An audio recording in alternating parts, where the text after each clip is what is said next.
আকাশে স্কাই ডাইভিংয়ের সময় এক ভয়াবহ দুর্ঘটনার মুখে পড়েন এক অভিজ্ঞ স্কাই ডাইভার। প্রায় 15,000 ফুট উচ্চতায় লাফ দেওয়ার পর তার প্যারাশুটটি আচমকাই বিমানের লেজের অংশে জড়িয়ে যায়। মুহূর্তেই পুরো পরিস্থিতি পরিণত হয় মৃত্যু ঝুঁকিপূর্ণ ঘটনায়।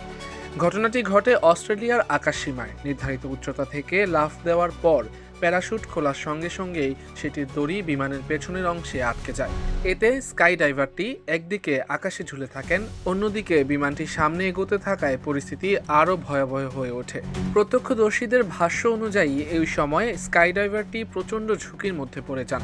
সামান্য ভুল হলে তার প্রাণহানি অনিবার্য ছিল। তবে উপস্থিত বুদ্ধি ও প্রশিক্ষণের কারণে তিনি নিজের সঙ্গে বহন করা বিশেষ হুক নাইফ ব্যবহার করে দ্রুত প্যারাশুটের দড়ি কেটে ফেলেন।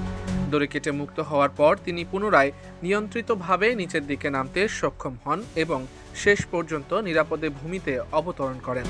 দুর্ঘটনায় তিনি সামান্য আহত হলেও বড় ধরনের কোনো ক্ষতি হয়নি।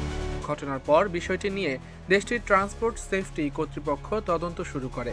তদন্ত প্রতিবেদনে বলা হয়, স্কাই ডাইভিং কার্যক্রমে নিরাপত্তা সরঞ্জাম বহন করা কতটা গুরুত্বপূর্ণ এই ঘটনা তার বাস্তব উদাহরণ। পাশাপাশি ভবিষ্যতে এ ধরনের দুর্ঘটনা এড়াতে নিরাপত্তা প্রোটোকল আরও কঠোর করার সুপারিশ করা হয়েছে। বিশেষজ্ঞরা বলছেন, স্কাই ডাইভিং অত্যন্ত ঝুঁকিপূর্ণ একটি কার্যক্রম। তাই নিয়ম মেনে প্রশিক্ষণ গ্রহণ, সঠিক যন্ত্রপাতি ব্যবহার এবং জরুরি পরিস্থিতির জন্য প্রস্তুতি থাকা অত্যন্ত জরুরি। এই ঘটনা আবারও প্রমাণ করল, এক মুহূর্তের সাহসী সিদ্ধান্তই কখনো কখনো জীবন বাঁচিয়ে দিতে পারে।